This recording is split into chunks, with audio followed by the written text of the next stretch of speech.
Okay, so I just saw Wuthering Heights in theaters, and I do understand why people don't like this movie, but I don't understand why it was accused of whitewashing and racism. I cannot sit here all day talking nonsense with you. Now, if you've been following the media recently, like I have, you've seen articles accusing it of whitewashing, of being racist, and Emerald Fennell, who is the creator of this film, has been denying it all. She has been saying that she is focusing on the sadomasochistic elements of this movie, which we're going to talk about in a little bit because that's a big word and I didn't even know what it meant. So today I'm going to argue this. Wuthering Heights was not an enjoyable film to watch objectively. That's just a fact. But it did not deserve the accusations of whitewashing or racist. Okay, so before I give you the context of this drama, if you're not up to date, my name is Ethan Wood. Today you are watching Cut the Crap. This is a channel where we not only review films, but we also talk about the culture wars. We talk about how to think about films. I mainly just want to help you guys be thoughtful about the movies that we watch and make sure that you guys have good thoughts going into movies, coming out of movies, and how you should be viewing different hot topics in Hollywood. So today we're going to be talking about Wuthering Heights. Now, I've found one article that I really liked over other articles, but the main gist of these articles is that nobody likes this movie. Emerald Fennell didn't quite hit the mark on what people wanted, and now they're all kind of accusing her of whitewashing a film and casting characters that should not have been white as white. So let's talk about that. This article is called Wuthering Heights Chooses Style Over Substance. Now, I liked the author of this article. That's why I'm going to use this one. And I'm going to try to be fair to what he's saying, even though I don't necessarily agree with him. So he says, lots of book adaptations into teen dramas exist, like 10 Things I Hate About You, which is an adaptation of The Taming of the Shrew. Now, this movie works because it took the characters out of its setting and it put them into a different, kind of more goofy, for lack of a better word, setting, something that's a little less serious. The Wuthering Heights movie doesn't do that. It keeps it in its setting, but it kind of takes a lot of the plot away and a lot of the character depth. So you just got this empty romance, which was kind of disappointing for a lot of audience members, which I would probably agree with that one, honestly. The movie felt shallow. I'll talk about that in a different video though. That's how people felt. But today we're talking about the fact that one person is under fire, and his name is Jacob Elordi. I'll throw a picture of him on the screen. He's a good looking guy. He's a good actor. He's been rising in popularity recently.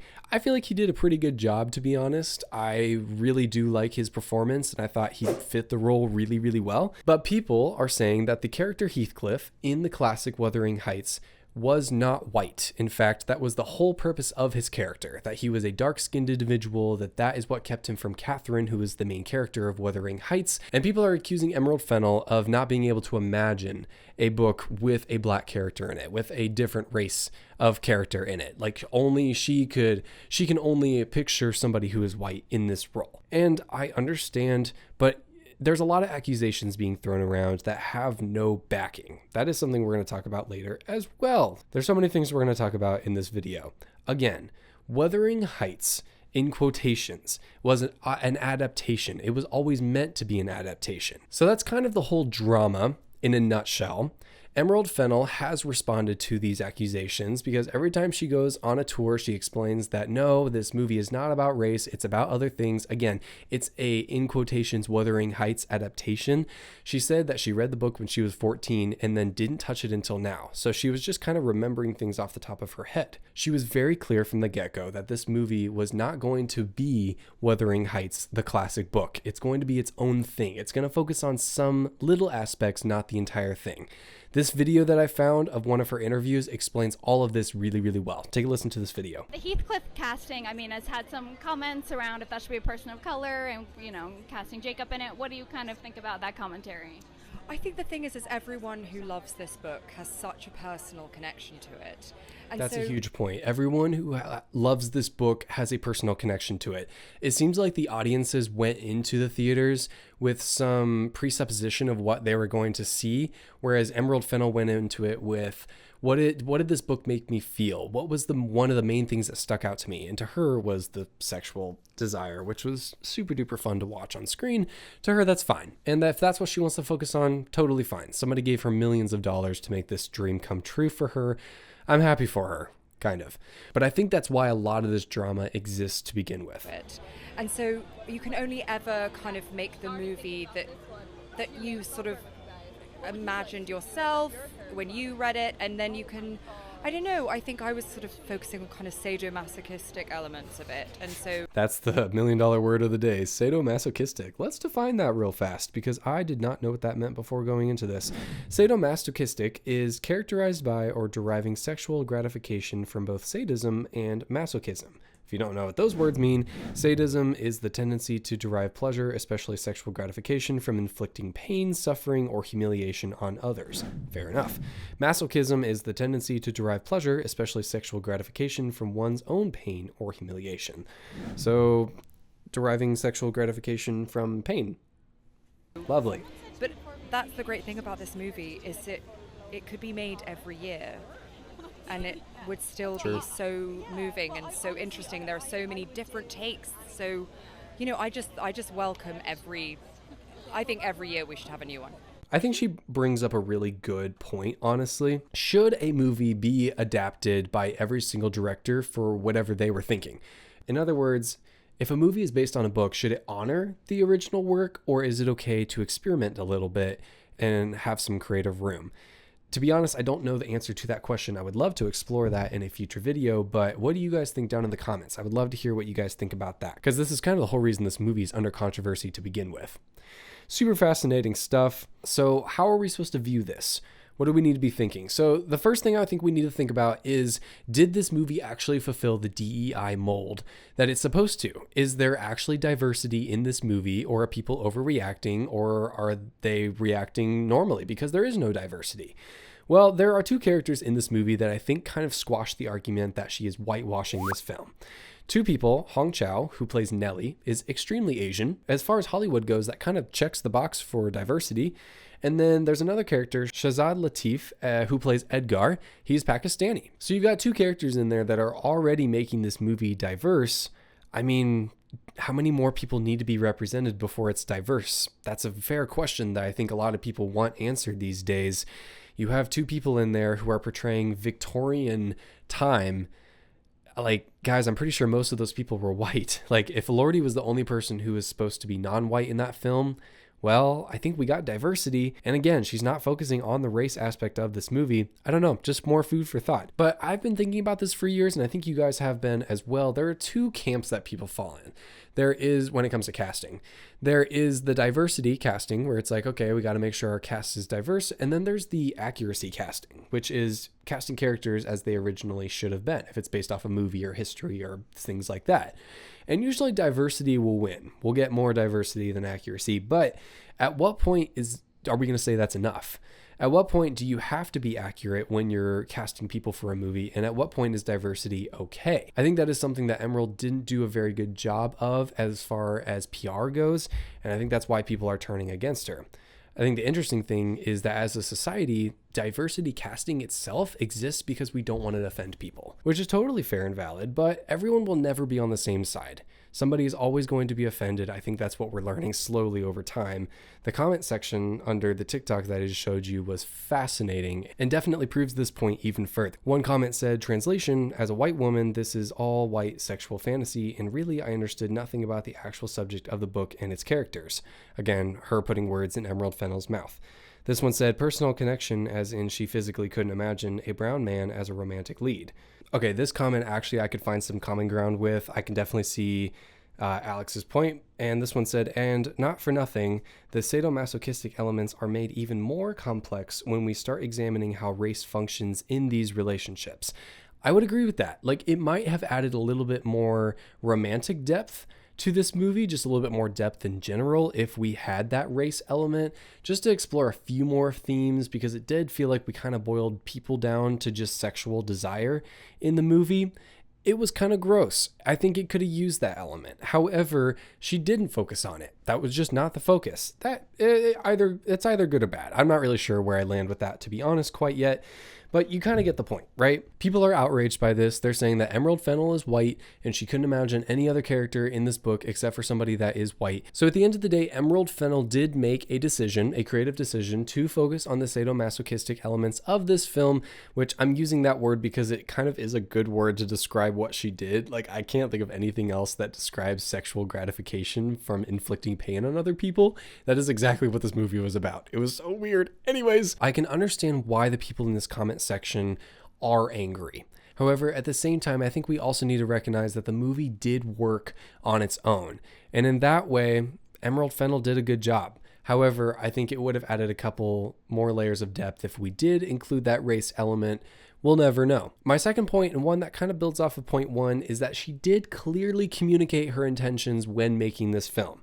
She said back in her video that this focuses on the sadomasochistic elements. All of her interviews reflected that too.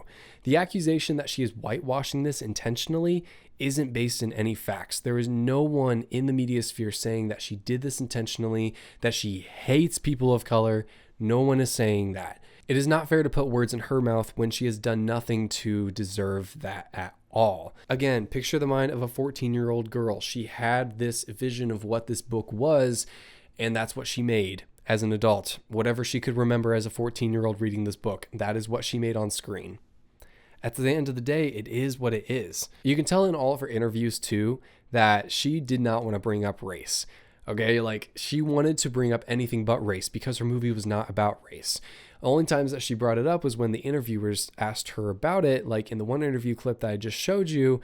And even then she was like, I didn't really focus on that. Like I was trying to focus on something else. And that's the beautiful thing. This movie can be made again and again, and it can focus on whatever it wants to focus on. And I can understand that because a lot of movies these days focus on race and diversity. And that is like the main pillar of why some movies are made. Think of the live action of Little Mermaid. The only reason that was remade was one, Disney needed money, but two, they wanted to cast the main character as a black woman.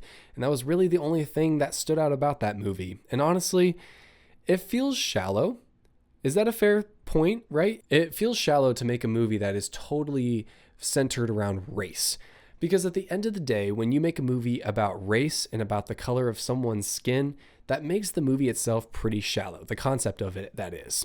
Just an interesting thought. I just wonder if a lot of movies today aren't doing well because we focus so much on DEI. I wonder if we could just step away from race. I wonder if movies would get better as a result. Again, Emerald Fennell, while we don't agree with the choices that she made, did have something that she was passionate about. We've been wanting people, especially directors, with more passion in Hollywood. I think this could be a really good thing if we allow it to thrive, but we keep squashing it because it doesn't follow a certain structure that we've set for movies. We kind of just need to let directors make things and appreciate the good and reject the bad. I think that's where we need to fall with this movie personally. But lastly, ultimately, it was not about race. Point number 3. She chose a different theme. That was totally fine. She can choose whatever theme she wants. It seems like we hear a lot about race today, and it's an exhausted theme, like I'm saying. Like, again, if this movie was about race and she changed the color of Lordy's skin, that's a whole different issue. But again, this movie was about sadomasochism. Gross, but it is what she chose to make the movie about. And at this point, race is an exhausted theme in today's media. And it's not only overdone, but I think it also shows a deeper problem of society. But before we talk about that, I want to talk about a few counterpoints that people tend to bring to the table. A couple that I could think of was the casting of a Lordy. People describe him as a dark-skinned gypsy in the book, and a Lascar, which is a sailor of Indian descent. And I get the point that the book did say that, but I want to push back on it because, again, if you watch the movie, you know that the film works without it. Yes, it's a shallow film. It doesn't have too much depth, but it does work without the racial tension. He is of lower class than Catherine, and because of that, she can't quite be with him. She prioritizes wealth over him, and then that kind of causes more problems, and then there's a huge miscommunication. Maybe this is all spoilers, but you get the point. This movie worked without it. The plot worked. But because this is such a loose adaptation, you can't expect Emerald Fennell to make him a certain race, right? Like, it's in quotations, Wuthering Heights. So again, it's nice that I don't have that bias because I was able just to go in and be like, oh, I've never met these characters before. Let's see what this movie's about. I can understand it'd be hard to set that aside, but I think that's what we need to do is we need to set aside all presuppositions and just go in with an open mind and be surprised by what she throws on screen there. It is crazy. The second point that people have been bringing is that yes, a lot of directors do have that artistic liberty, but Heathcliff's race arguably removes the justification for sadomasochism and jealousy. That is something I totally get. If you do a quick search on the Victorian era on Britannica, you'll also notice that the Victorian era was also plagued by class struggles and gender struggles, which those were two things that were definitely hit on in this movie a lot.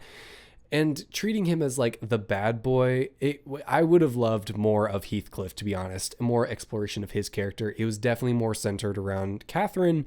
Totally fine. Like, it is what it is. You can only do so much. And honestly, at the end of the day, does this movie have to be about race? Like, is it okay that it's not? Is it okay that the book was and that the movie is not?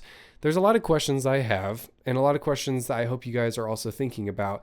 But I think we also need to realize that not every movie has to be about race. That even if Wuthering Heights messed up and it should have been about race, let's just talk about Hollywood as a whole right now, because a lot of movies are about race. A lot of movies focus so heavily on diversity that we forget about the other elements that make a good movie. And I think that's something we definitely need to talk about, because DEI, from what I've seen, and most of you will probably agree with me on this one, should be squashed.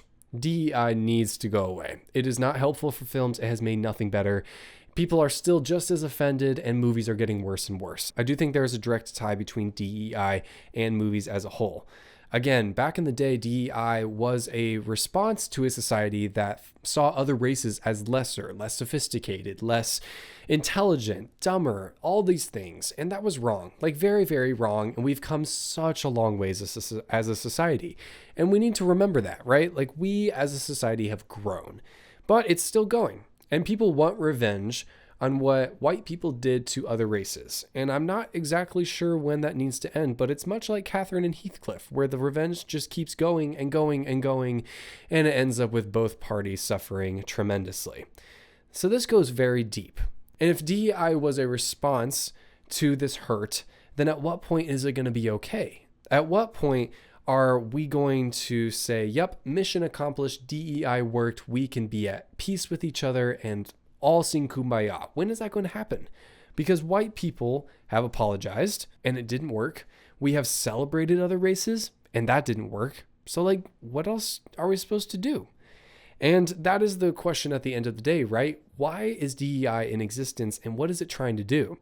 Hollywood has set a double standard for itself, where white people can't take the roles of other races, but other races can be represented at the table, and the minute that a white person steps on another person's foot, that's the end of the world, game over. Like, that is the worst sin that possibly ever could happen, because white people deserve nothing. They have had everything for so long, and we all just want equality. And the problem is there's no standard set. There's no foundation, guys. At the end of the day, DEI has no foundation. It has no moral foundation.